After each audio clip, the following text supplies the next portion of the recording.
কলকাতা ভাই, এটা কলকাতা ভাই। কোচবিহারে সে রাজবংশী ভাষার মানুষদের ইউজ করে, আমারও সময় আসবে, কিন্তু তখন যখন ফেলাবো তখন উঠতে পারবে না মাটি থেকে। যাদের চুল নিয়ে তুমি খিল্লি করতে, আজকে সেরকমই চুল তুমি বানিয়ে রেখেছো। পাবলিককে তুই বল যে তুই ঠিক কি ভুল। আমি কলকাতার বাবা হতে চাই না হিপ হপে, আমি কলকাতার দাদা হতে চাই। আর আমি একজন আর্টিস্টই, ঠিক আছে। কেউ আবার ভোডাফোন বলে রাখে আমার, এখনো পর্যন্ত যদি আমার বাবা একদিন না কাজ করে মানে সেকেন্ড দিন আমাদের খাওয়া জুটবে না, এরকম একটা ব্যাপার।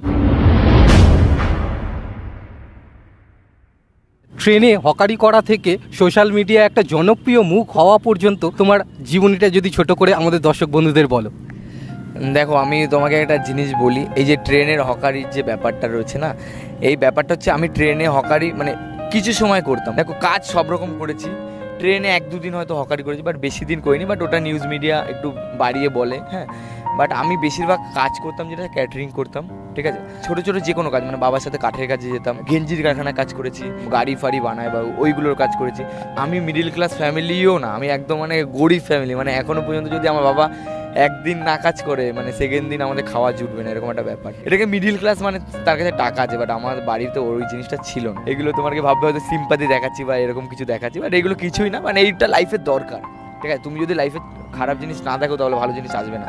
তো এই জিনিসগুলোর জন্য আমি খুব প্রাউড ফিল করি নিজেকে, আর খুব ভালো আমি মানে বাবা মার উপর খুব মানে কৃতজ্ঞ যে আমার বাবা মা গরিব, তার জন্য আজকে আমি শিখতে পেরেছি জিনিসগুলো। আর ওই জায়গাটা থেকে এই জায়গাটা এসছে, অনেক কিছু চেঞ্জেস এসছে। আমি সবাইকেই বলবো, নিচু থেকে উপরে গেলে গ্রাউন্ড লেভেলেও তুমি শিখতে পারবে, আবার উপরের লেভেলও শিখতে পারবে। উপর লেভেল শেখাটা সহজ ব্যাপার, ঠিক আছে, কিন্তু নিচুর লেভেলটা শেখা খুব অনেক টাফ ব্যাপার, ঠিক আছে। সেটা সবাই অ্যাডজাস্ট করতে পারে না, তো আমি সব জায়গায় অ্যাডজাস্ট করতে পারি, এটা হচ্ছে আমার মধ্যে একটা প্লাস পয়েন্ট। হট করে আমার যদি কেউ ফটো তোলে তখন ভাবে ও আমায় তো লোক চেনে, আমায় তো লোক জানে দু একটা, মানে ধরো আমি বাইরে হঠাৎ করে চলে গেলাম, হ্যাঁ, লোকজন আমার সঙ্গে আসছে, ফটো তুলছে, মানচুদা মানচুদা, মানে আমার ফ্যান বেসটা ওই মানে বাচ্চাটা ক্রেজ একটা ব্যাপার, ঠিক আছে। বাচ্চাটা ওরা আমার ফ্যান খুব, মানে ভালো লাগে এইটাই যে কাজ করছি, কাজের জন্য মানুষ আমায় চিনছে। আর দেখো, আর্টিস্ট, আমি নিজেকে আর্টিস্ট বলি, আর আমি একজন আর্টিস্টই, ঠিক আছে। আমি নিজেকে গর্ব মানে ফিল করি যে আমি আর্টিস্ট একজন, ঠিক আছে। আমি কাজ করছি, নিজে করছি, নিজে সব কিছু বানাচ্ছি, নিজের কারো কাছে শিখে না, কেউ আমাকে গাইড করছে না, কিছু না, আমি নিজে করছি, নিজে দেখে করছি। আমার মনে হয় যে এটা আমার মানে এত বড় একটা সমুদ্র, সেই সমুদ্রের আমি একটা বালিকণাও না, ঠিক আছে। আমাকে অনেক কিছু করতে হবে। নিহার বাগচি এত নাম থাকতে মাঞ্চু দাদা নামটাকে কেন চুজ করলো? আমার মা আমাকে এক নামে ডাকে, আমার বাবা আমাকে এক নামে ডাকে। মায়ের কাছে আমি রাহুল, হ্যাঁ, কারো কাছে নিহার, কারো কাছে বুগি বুগাই, হ্যাঁ, কেউ আবার ভোডাফোন বলে ডাকে আমায়, ঠিক আছে। মানে এক একজন এক এক রকম নাম ডাকে। তো আমি মেন নামটা পেয়েছি, এই নামটা পেয়েছি মানে আমাদের ওখানে বাইরে থেকে খেলতে এসেছিলো, তারা ইংলিশে কথা বলছিল, তো সেই কথাগুলো আমি একবার গিয়ে বলেছিলাম। আমি খুব ছোটোবেলা থেকে খুব কমেডি ছিলাম, মানে একটা হয় না যে খেলাধুলোর সময় আমি একটু সবাইকে চাটতাম, বলতাম, ওইখানেই বসেই আমাকে এরকম মানে একজন নাম দিয়েছিল মাঞ্চু কটা। আমার ভাই ব্রাদার্সরা নাম রেখেছে মাঞ্চু, হ্যাঁ, যে তোর সাথে মাঞ্চু যায়, হ্যাঁ, কারণ তুই নেপালি টাইপের দেখতে, হ্যাঁ, মানে তোর মধ্যে ওই নেপালি ব্যাপারটা আছে, তার জন্য মাঞ্চু নামটা দিচ্ছে। আর আমি খুব হ্যাপি যে আমার এমন একটা নাম যে কলকাতার মধ্যে কারো কাছে নেই। আমি তো দেখলাম যে ইন্ডিয়ার মধ্যে কারো কাছে নেই যে মাঞ্চু বলে কোনো ক্রিয়েটার আছে, নেই, আমি একমাত্র। তুমি কমেডি ভিডিও থেকে শিফট করে হিপ হপ সংসে চলে গেছো, এর পিছনে কি কারণ আছে? আমি ভার্সেটাইল হতে চাই, ঠিক আছে। ভার্সেটাইল মানে আমি সব কিছু করতে চাই, ব্যাপারটা বুঝলে। মানে আমি চাই যে মানুষকে এন্টারটেনমেন্ট করতে সব রকমভাবে। কমেডি জনাটা ছাড়িনি, কমেডি জনারের আছে। হিপহপ মানে একটা সমুদ্র, ঠিক আছে, এটা একটা ব্ল্যাক হোল। এটাকে ধরা আমাদের মানে হিউম্যানের উপর মানে পারবে না, মানুষেরা পারবে না ওটাকে ধরতে, ওটা খুব টাফ জিনিস, ঠিক আছে। তো আমি ওটার বালি কণাও না, ঠিক আছে। তো আমি শিখছি, আমি করছি, আমি দেখাচ্ছি, আমি আমার কলকাতা সিটিকে রিপ্রেজেন্ট করছি। অনেক কিছু ভুল হচ্ছে আমার বা অনেক কিছু খারাপ হচ্ছে, বাট করছি জিনিসটা, হ্যাঁ। বা কলকাতার মধ্যে এমন বাংলা গান তো বন্ধই হয়ে গেছিলো হিপহপের মধ্যে, যে কলকাতায় বাংলা হিপহপ হয়। এবার আমি চাচ্ছিলাম যে চলো আমিও নিই ব্যাপারটাকে আমার কাজের উপর। আমি কলকাতার বাবা হতে চাই না হিপহপে, আমি কলকাতার দাদা হতে চাই। এটা কলকাতা ভাই, এই গানটা যখন শ্যুট করছিলে তখন কি ভাবতে পেরেছিলে এই গানটা এতটা জনপ্রিয় হবে? না, আমি কোনোদিন ভাবিনি। ব্যাপারটা হচ্ছে আমরা কী করতাম, আমরা ডান্স করতাম, ঠিক আছে, আমরা কম্পিটিশান করতাম, ঠিক আছে। তখন আমি এই গানটা লিখেছিলাম, বাট দেখো একটা গানের বিট হয়, রাইমিং হয়, এগুলো আমাকে তখন শেখানোর মতো কেউ ছিল না। আর আমি এমন স্টুডিওতে গেছিলাম যে স্টুডিওটা গান বানায়, যে স্টুডিওটা র্যাপ বানায় না, ঠিক আছে। প্রথম জিনিস, এটা র্যাপ আর্টিস্ট যারা দেখছে হয়তো ইন্টারভিউ তারা বুঝবে, মানে যে আর্টিস্টরা হচ্ছে তোমাকে র্যাপ বানায় তারা শুধুমাত্র র্যাপেরই বিট বানায় আর র্যাপই করে। আর যারা গান বানায় তারা স্কেলে করে, প্রত্যেকটা স্কেল থাকে, এ মাইনার, বি মাইনার, এগুলো থাকে, ঠিক আছে। তো আমাকে ওইভাবে মাইনারে শিখিয়েছে র্যাপ, মানে আমাকে বলছে কলকাতা ভাই, এটা কলকাতা ভাই। তো তার জন্য গানটা একটু অনেকটা মেলোডি টাইপেরও হয়েছে, অনেকটা র্যাপ টাইপেরও হয়েছে। তোমার যে নতুন অ্যালবামটা বেরিয়েছে গান চোর, এই গানটা তুমি কার উদ্দেশ্যে বানিয়েছো? দেখো এই গানটা এটা হচ্ছে এটা এই যে গানটা বানিয়েছে এটা একটা ডিস্ট্র্যাক, ঠিক আছে। আমার গানটা বানানো একটা কারণেই, যেটা হচ্ছে আমার সঙ্গে কিছু জিনিস খারাপ হয়েছে, আমি চাই না যে সেই আর্টিস্টগুলো আর সেকেন্ড টাইমে অন্য কারোর সঙ্গে সেই খারাপ জিনিসটা করুক। আর আমার আগে অনেক আর্টিস্টদের সঙ্গে এটা খারাপ করে গেছে, হ্যাঁ। তো আমি তো ওই ছেলে না যে আমি এক গালে চর খাবো এক গালে আমি পেতে দেবো, আমি ওই ছেলে না। আমি এক গালে চর মারলে আমি তাকে দুটো গালে চর মারার ক্ষমতা রাখি, ঠিক আছে। তো আমি এরকম টাইপের ছেলে, তো ওইটাই হচ্ছে ব্যাপার। আমি চাই না যে তারা আবার এই ভুলটা করুক।